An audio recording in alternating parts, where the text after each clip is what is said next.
that tells the road. You can't get more vague than that. It's on the road. Where does the road go? Are they sure they're on the right road? That's a pretty good connection. But, alright, I'm going to go ahead and we'll move on to people's essential questions. Does anyone feel like they want to start with their first essential question? Okay. I'm on page 189.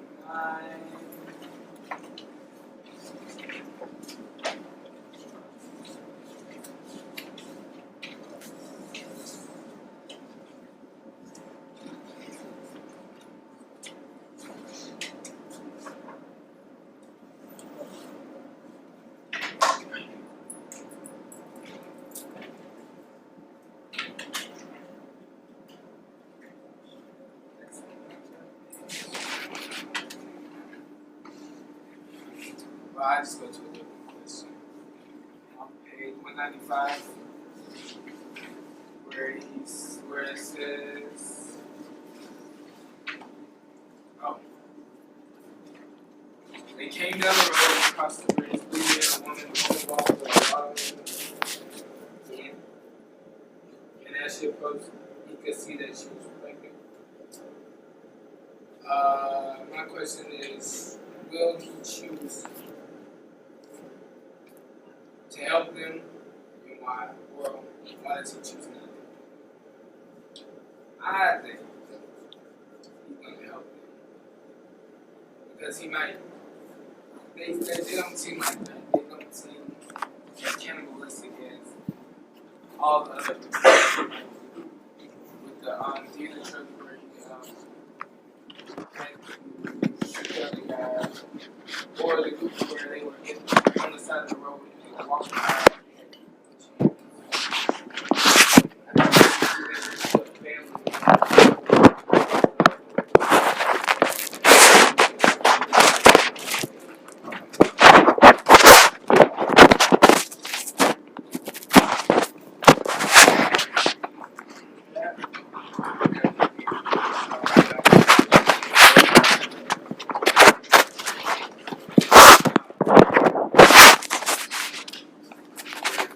Boy's talking to the dad in the last half of the page that there are other good guys. He said so, yes. Where are they? They're hiding. Where they're hiding from each other. And they've stated previously that they are good guys. So that means they're also hiding from other good guys. And even the book, no matter who they come across, like when the boy came across the other boy in the one city they went to, they didn't stop to see who they were or anything. The father immediately grabbed his son and they ran away. And so I don't think they would try to help or even approach them. They just try to kind of not be seen and be completely separate and hide from them.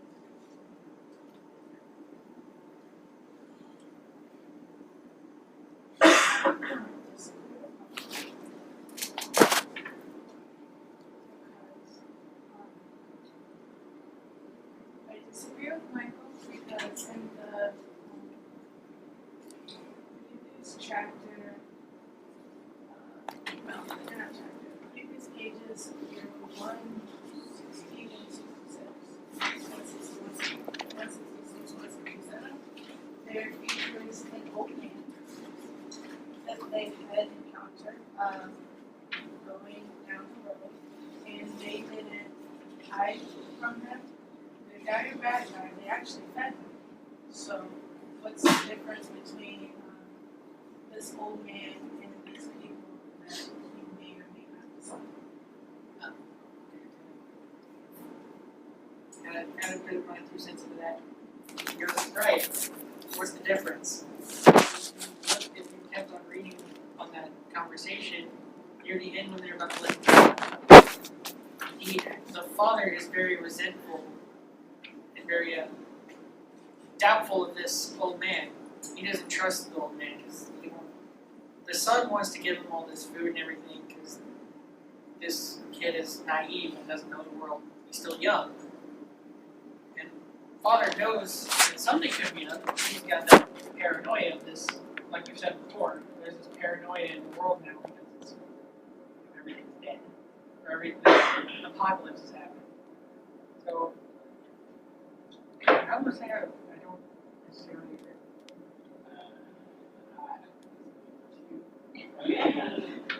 Just like trust, I mean, they don't have to trust him, but it's the fact of it, he might help them, might not. Like he didn't trust the old guy, but he still gave him food. Son made him give. He wouldn't have given him anything, and he states that in the book. Right? I think he is going to need to trust people in order to be around. I mean, he might have that one bullet, but he could always just hold it to that pregnant lady's head and get what he wants. State it as it is. If he doesn't trust him, that's what he would resort to in this sort of apocalypse.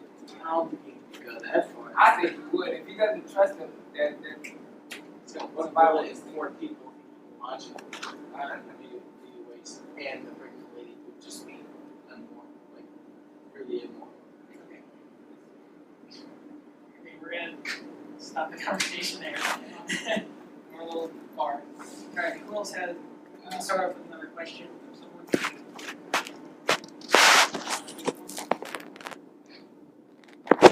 My question.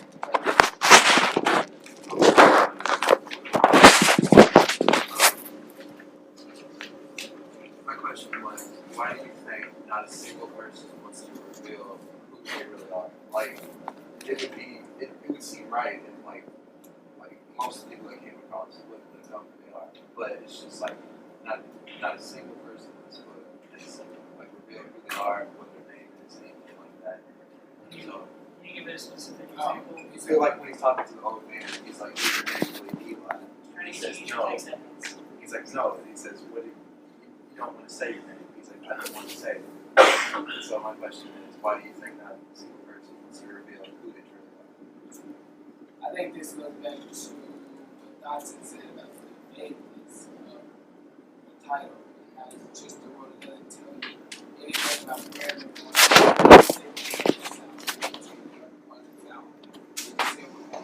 So I'm assuming the author includes that vagueness.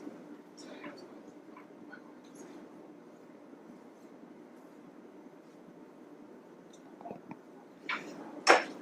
I think the old man just doesn't see it as like in that case irrelevant. Who they were doesn't matter because where they're at now, all it's about is survival. It doesn't matter who you were back before the disaster. I think we could also not mention names because it's a dystopian society, so they might try they're probably trying to protect themselves if someone dies. So why gain a close connection with someone that you're not going to see for long? That's why the boy doesn't call him father, or none of them have names either. No one doesn't. It's just the father and the boy. That's what they're referred to throughout the whole book. Yeah, I was about to say I was going to connect to or agree with Lane is that I lost it. What did you say again? Sorry, I lost it. Trying to protect themselves. Yeah, I was going to say isn't that kind of like the author's style almost that we've seen that this and like Michael said all this vagueness. Now we're given a name. This old man. He says his vagueness almost what you could say an alienness.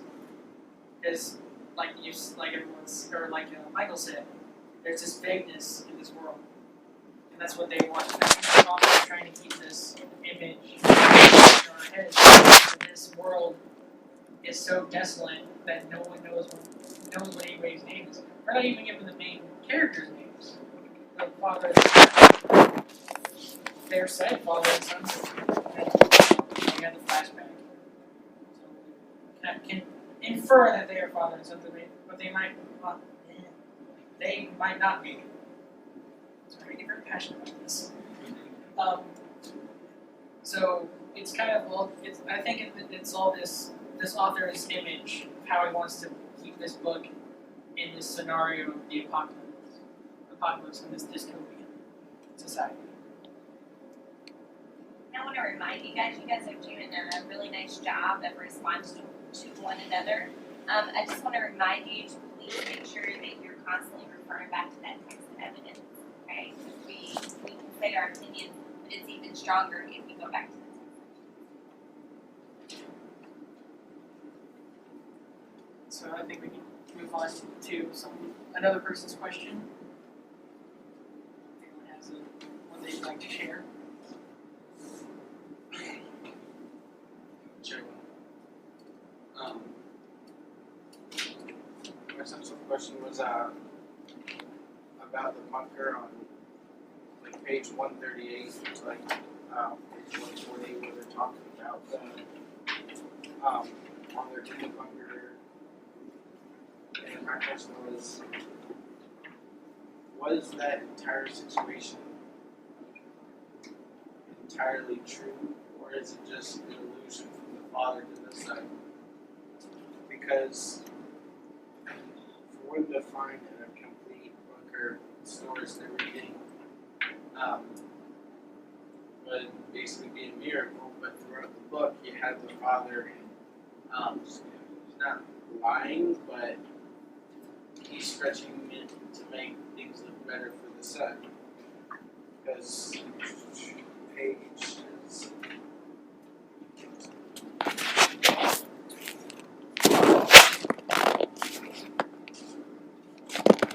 um, 177 about their propane tank, how it was empty by the end of the night, and the boy realized that it was his fault, but the father said that it just, I guess it just didn't last as long as I thought it did. It's like one example of him just saying, he's not telling the boy what it really is, like, yeah, you did, but it's okay. Like, you eventually have to on it. You eventually did say, yeah, there was females, but the first thing he said was, when the boy said, I thought you said it last week's, and he said, but it's just been a few days. He goes, yes, I was wrong. It only last a few days, I guess. That's him trying to, like, give the boy false security, like the boy, if the boy did believe in that, he would have been like, oh, okay, well, yes, I was just wrong for me. And he does this several times in the book, and then later on page 5, when he says, when the father's talking to the boy, he states, you don't believe me. The boy, I believe you. I only believe you. And the dad, I don't think so. And the boy's last line is, yes, I do. I have to. And that's getting to the boy has to trust the dad to survive. And he has to always tell him the truth. So, is it more than just a bunker situation that could be that false security illusion, and the father's just making things sound better than they are for the sake of the boy?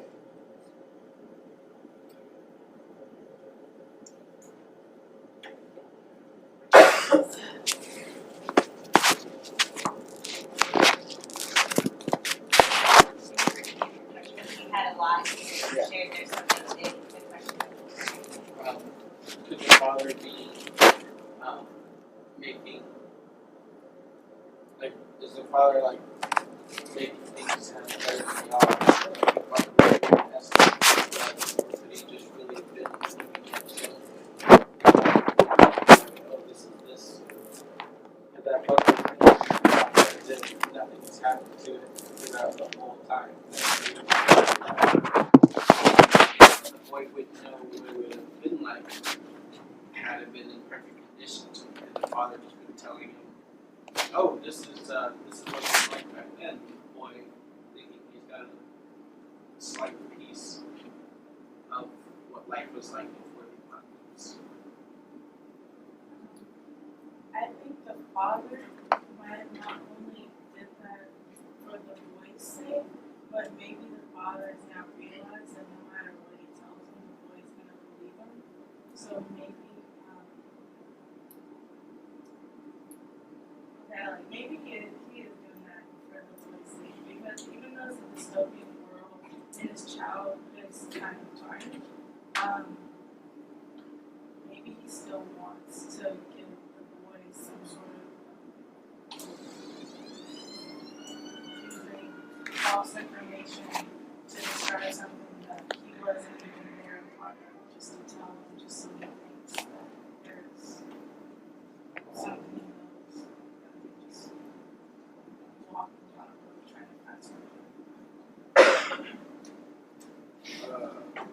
I would have to say that the whole bunker situation. Yeah, I think he has to obviously try to keep each other alive, but at the same time he's trying to make it give him like it's like a best of both worlds type of situation. Like he knows that like the propane tank, like how he didn't turn off both knives. He knows well the son knew he didn't do it right, and the father knew he didn't, but he doesn't want him to feel that guilt. He's trying to give him the best out of I would say the best out of nothing, because that's sort of what he's brought up into. Like they don't have nothing, so he doesn't want the son feeling any guilt towards himself, because he knows he just like if he just like, oh yeah, it's your fault. He's putting all that guilt on the son that he just blew it for both of them. Now they won't have heat for like, well they will have heat. They won't have like an easier source for heat for as long as they should have had. So we're gonna go ahead and move on. Read. Any questions you'd like to share? Sure. It's not what you feel.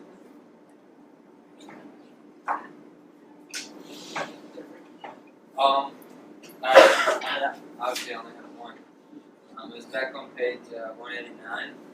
It's towards the bottom. I want to know if you all thought that the dad was being selfish for not letting him go to what sounds like a sweet place. Not, no. Right here, where it says, where your dreams are some. It says, when your dreams are of some world that never was, or of some world that never will be, and you are happy again, then you will have given up. You understand? And you can't give up. Now, I understand that he's trying to motivate his son not to give up, stuff like that, but, you know, if he's going to be happy again, I don't want nothing that's going to be selfish or I think you're misreading. You had to before that to get the context of what you're saying. Okay, you would understand that he's stating that your son has a scary nightmare. He's saying, oh, just because you dream about it doesn't mean it's real. It's not real. He's trying to tell his son what you dream of is not real. yes. So it's not going to happen. Okay. It never will happen. So don't be scared of it. Yes, but do you think he's talking about heaven then? Since he's saying a world that never will be, and you're finally happy again. What do you think he's talking about the son dying?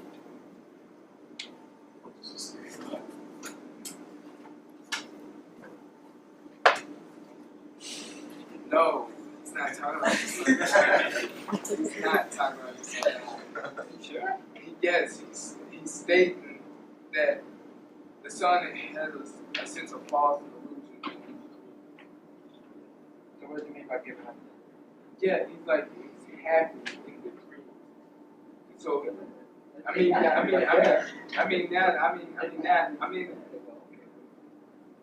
I see where you're getting at with the whole heaven thing. Like he's happy. Like he thinks dream. Like you're saying the dream is like a space where he can go and be happy. And so for him to just stay asleep, he would have to die. And then now I see where you're getting at with the heaven thing. And I would say yes, that's sort of what he is saying here. That he doesn't want his son to like give up on this horrible life or kill himself. Okay. In other words. For the sake of time, one of the things. Let's reflect for just a second over the discussion. Okay, we had several voices share. Mark, as a discussion leader, I thought it was really nice of you at the beginning to ask everybody about their predictions, because even though that wasn't necessarily an essential question, it's something that allowed everybody to have a voice for kind of a moment. Okay, so I appreciated that. I still have about 4 of you that were a little shy to share. I don't want you to be afraid to share and come in and share your questions and share responses. Started doing a little better about text evidence. One of the things that I think we need to be careful of is, if you're going to have a difference of opinion, that's fine, but you've got to go straight back to the text and back it up. Also, one-word answer questions may be difficult. When you're asking is, are, or do you think, things like that, those are going to be one-word answer questions. And remember, it's situations that open it up a little bit further. Did you guys have any other reflections that we need to remember for next time? Mark, how about you? People doing their best to share into anything like responses or how they feel about someone's question. Maybe not so much answering or agreeing with another person. Also debating. I kind of do that a little bit too much. It wasn't debate. We had 10 seconds. You did, but you kind of took it. You guys like to I'm trying to prove my point. which is fine, but this is a Socratic syndrome. I mean, it's kind of. I think what he's saying is open it up to other people besides just the two of you. Because what ends up happening is, if you are in a disagreement, that's fine. But maybe that would be a great place to open it up to somebody else who hasn't shared for a while. Seth, what did you think about it? In your opinion, maybe what would you do? Okay. All right. Thank you guys. You can move back to your seats.